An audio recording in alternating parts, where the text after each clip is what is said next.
Wagwan y'all, it's Dimz.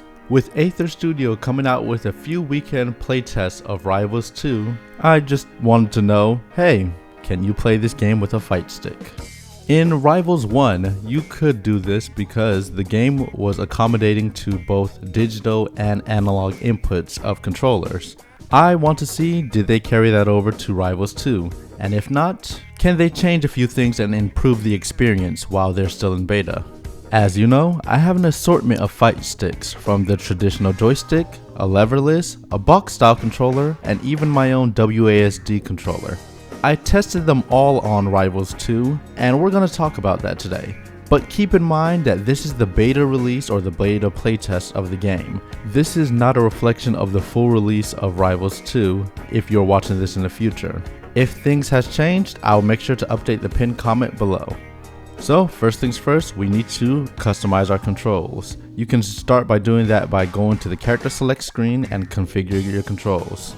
The first hurdle you are going to hit is that Rivals 2 assumes that you are using a left stick to play. Now, most fight sticks default to using D-pad controls or directional input controls. You can menu just fine with D-pad controls, but once you get into the game, you'll realize that your character cannot move and is only taunting, and that is because taunts are tied to D-pad by default. If your fight stick has a switch that lets you change from left stick, D-pad, or right stick controls, this is where you would want to use that switch.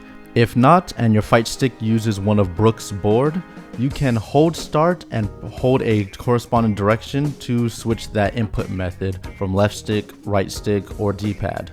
Though keep in mind that your fight stick most likely is digital, which means you're going to need to bind an extra button to move in Rivals 2. And that would be the walk modifier or the walk button. You will need to bind this action to one of your buttons, because without it you are unable to walk, so you'll always be running. This not only gives you less control of your character, but also it makes you unable to use tilt attacks effectively. On screen is currently my setup of how I map my fight stick for Rivals 2. Yours can be different, but you will always need a walk modifier. Also, if for whatever reason you cannot change your movement method or your input method on your fight stick from D-pad to left stick, there is an option in the custom menu or the custom control menus to change D-pad to movement. You can also do this if you are using a basic gamepad and you want to just use D-pad for movement.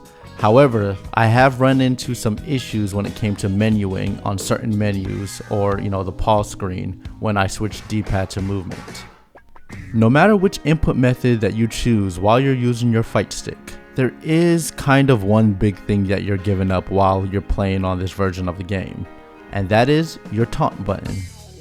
Though you might not think it's a big deal to not be able to taunt your opponents, currently in this version of the beta, there is one little feature that is, I'm guessing, for bug testing, and that is if you taunt mid-air, you will put your character in a prone or a hard knockdown state. And while that seems niche or even a bit random, you do lose the ability or the option just to throw your character on the ground at any time and just have access to your wake up attack or wake up special mid-battle. With that all said, you can use a fight stick on Rivals 2, as long as you have a button bound to walk modifier and you don't mind not having a taunt. In the future, I do hope that they add taunting as a mappable function just like it was in Rivals 1. But with that said, I do hope you have a good one.